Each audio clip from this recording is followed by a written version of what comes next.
review of Think and Grow Rich by Napoleon Hill. This is a powerful book.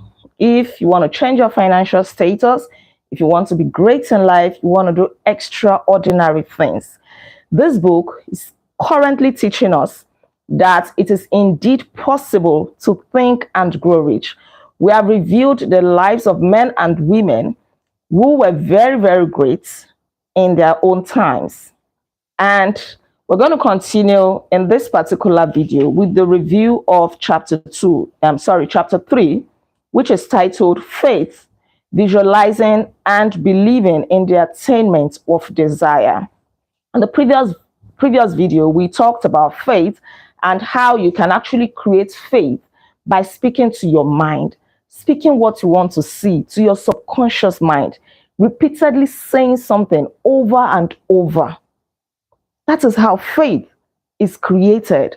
So you say what you want to see, you think it, you act it, even before you actually have it in your hand. That is faith.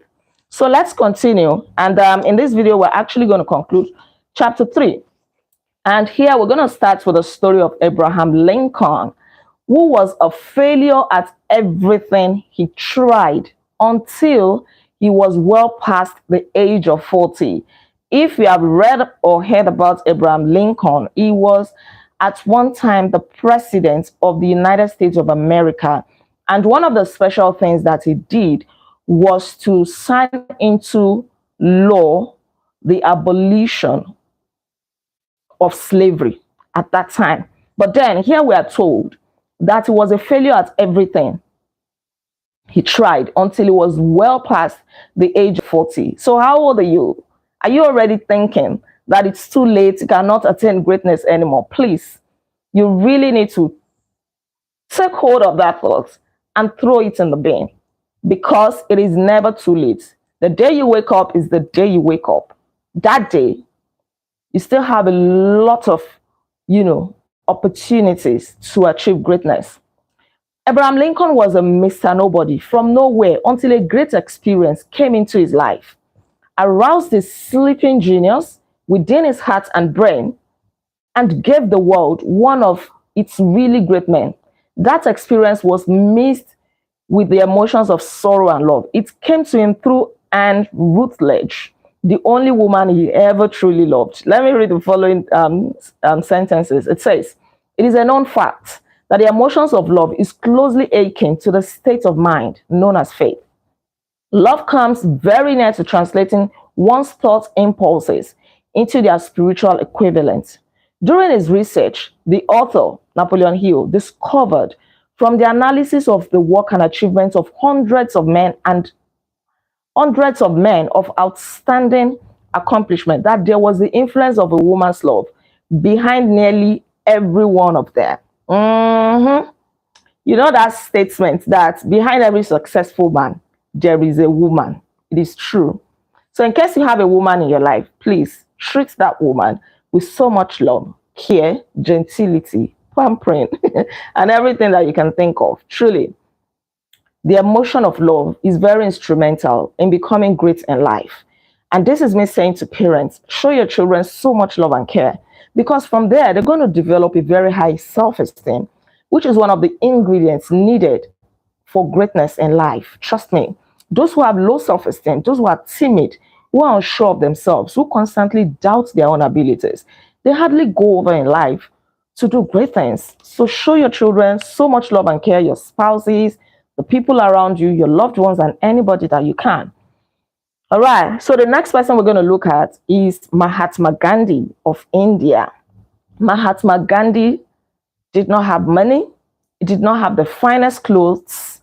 He was not rich, but he had power, and he was able to influence 200 million people.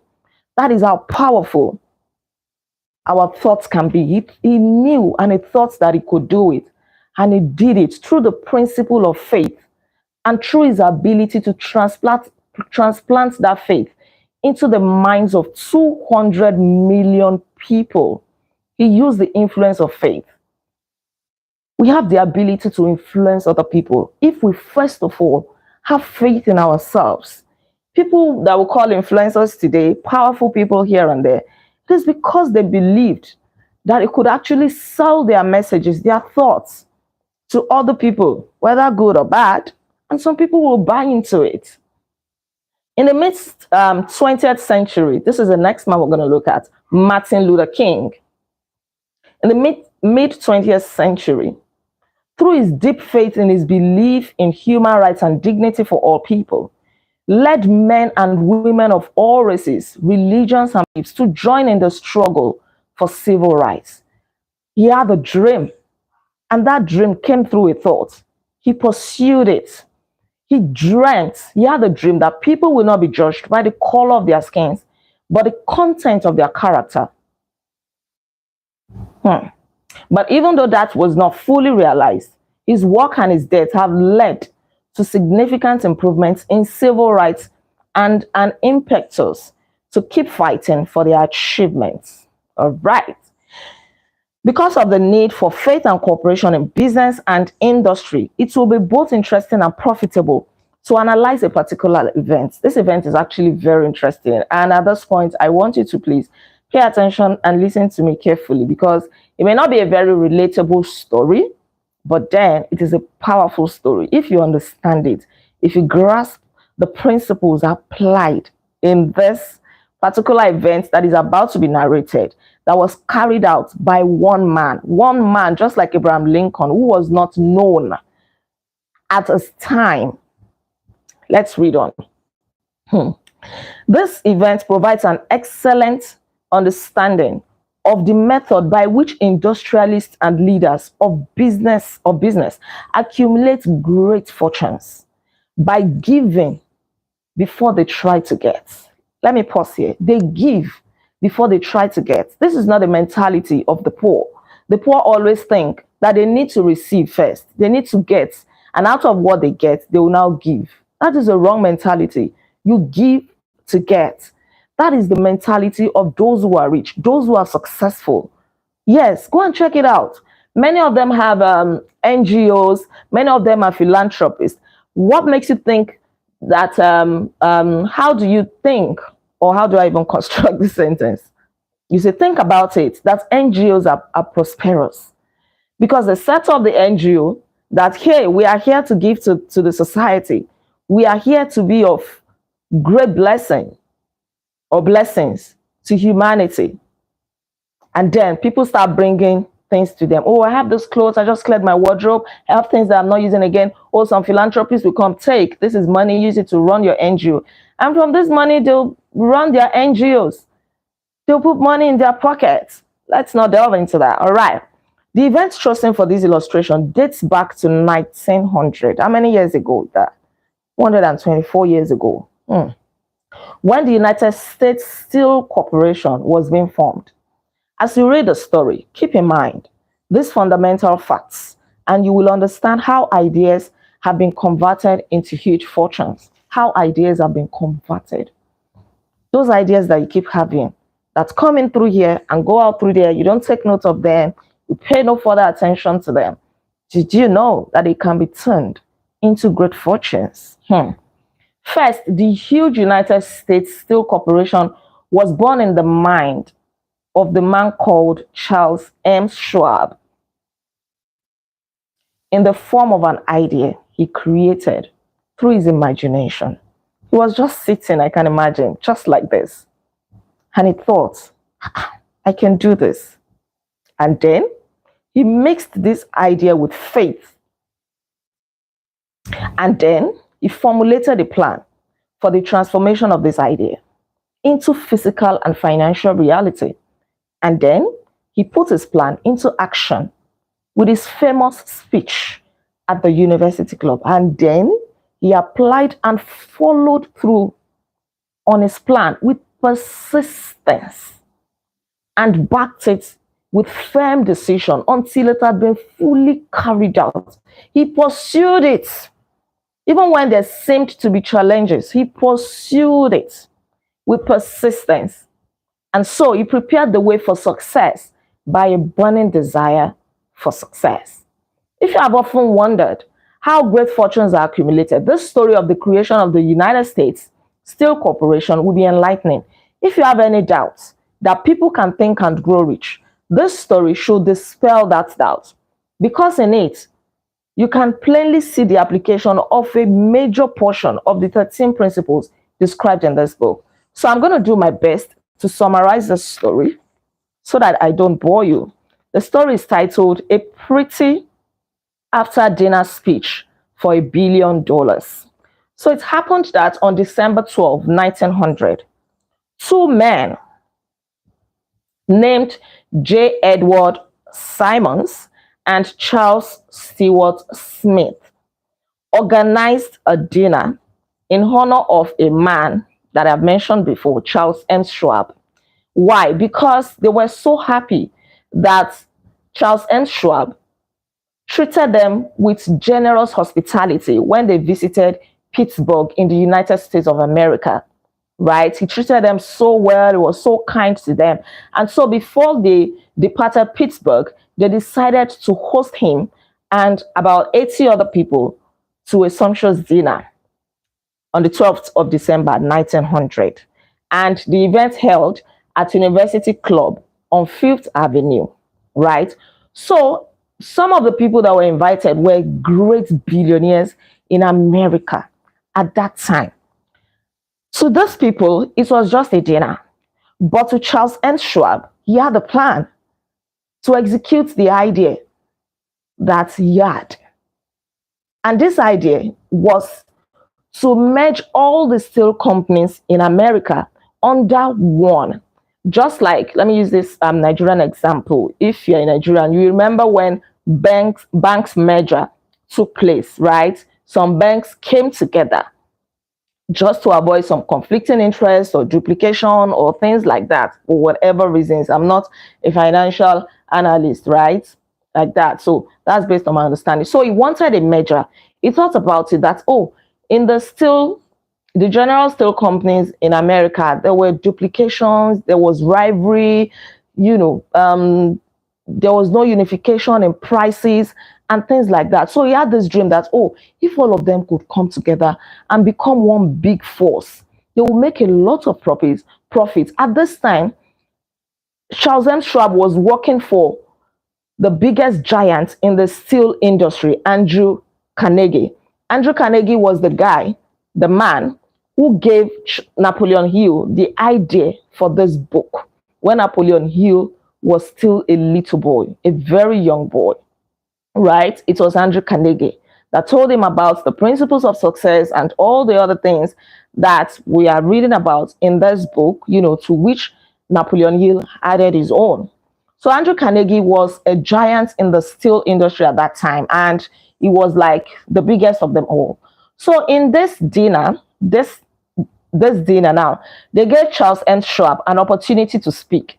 So his host told him, please don't speak for too long because you are going to bore all these millionaires. They don't have time to stay here for too long. All right. Charles M. Schwab agreed, but he had his plan. Don't forget that he had conceived this idea. So he saw it as an opportunity to sell his idea, to showcase himself, to convince these billionaires to buy into his idea for a corporation, a steel corporation in America, for all the steel companies to merge. And he ended up spending 90 minutes on that speech instead of the 15 or 20 minutes that he had been advised to spend. But guess what? He was a big force to be reckoned with. They were not bored because even after his speech, one of the biggest millionaires called J.P. Morgan, who was referred to in this book as Money Master Morgan, called him aside with some of his fellow billionaires, and they still spoke for about 1 hour with Charles M. Schwab about his idea of a merger of the steel companies in America. Mind you, so many people had tried to get funding, to get JP Morgan and his cohorts to buy into their business ideas. So many great men, they had failed. But M. Schwab did it successfully because don't forget, after he conceived the idea, he planned it very well. He formulated it very well. He backed it up with action. He had the time to do proper investigation, to rehearse, to think properly about it. So having an idea is not just enough. You must have an action plan to back it up. think it through in the best way possible. Yes, it doesn't end at just having an idea. You have that idea, but you have an opportunity to now present it to those who are going to help you execute it, and then you mess up the chance. So plan for it very well. Prepare, do your best. So he sold his idea to them, and JP Morgan and his billionaire colleagues bought into it. They saw it to be a very fantastic idea. So one hurdle now remained to be crossed. How Ernst Schwab was going to now convince Andrew Carnegie, who was his boss and his benefactor at this time, because Schwab was working, don't forget, I don't know if I mentioned, it was working for Andrew Carnegie. It was like, the boss in that company, in Andrew Carnegie's company. He was a very, very knowledgeable person when it comes to steel mills in America at that time. So it remained how he was going to convince Andrew Carnegie to actually merge with the likes of JP Morgan, because Andrew Carnegie did not like these guys. He believed that they were not holy, they were, not straightforward in their ways. And this was also one of the thoughts of Ernst Schwab. He felt that they were raising the price of steel in America at that time, just looking for a way to siphon money. They were too they were too concerned about profit and all of that. But Ernst Schwab told them that he would try his best to convince Andrew Carnegie to join in the merger. And he really, really tried to do that. So on this fateful day, he actually approached Andrew Carnegie and told him that, why not consider a merger? How much would you be willing to take for a merger with JP Morgan and his billionaire colleagues? And to his greater surprise, Andrew Carnegie said $320 million as of that time. I mean, 124 years ago, that was huge. Today, it is still huge. Now consider it 124 years ago, 1900. 320. Okay, no. I think I messed it up. It was Schwab that was telling JP Morgan that, okay, he estimated that Andrew Carnegie would want to sell for 320,000. 320. Wait, oh. Yes, I'm right. 320,000. $320 million. What am I talking about? $320 million. And so he said, okay, no problem. We're willing to, get into the deal at that rate. So when M. Schwab told Andrew Carnegie about it, Andrew Carnegie wrote on a piece of paper that he would actually sell for $400 million. And that was the deal. JP Morgan did not argue.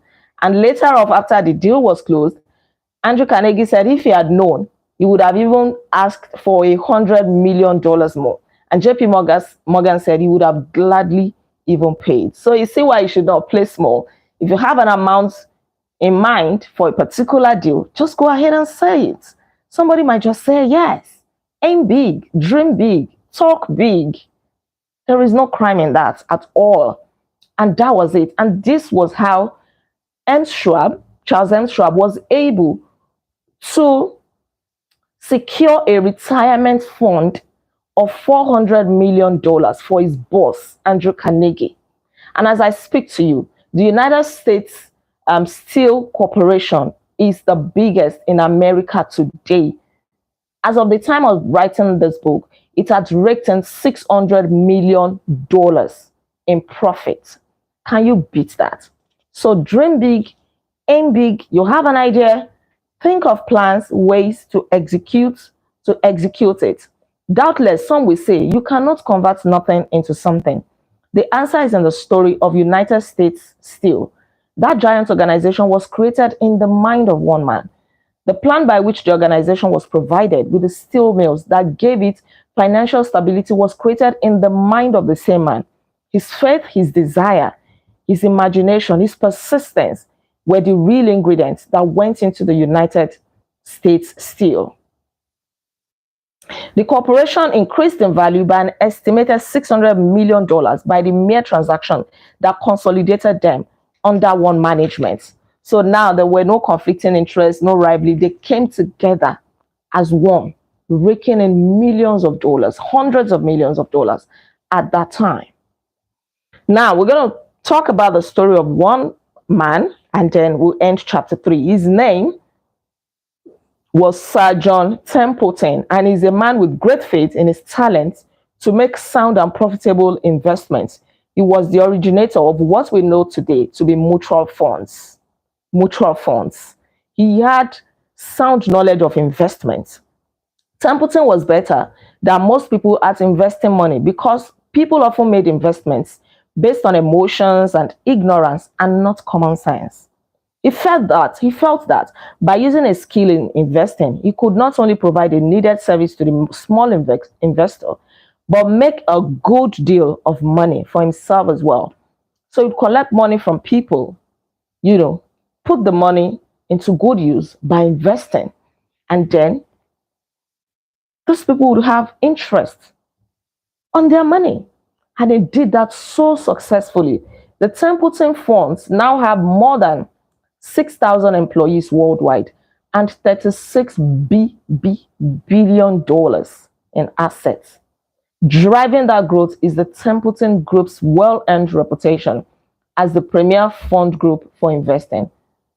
At a $10,000 investment in the Templeton Growth Fund 40 years ago is worth $3 million today. And yet this book was written like a few decades ago. So as of that time that this book was written, it was worth $3 million.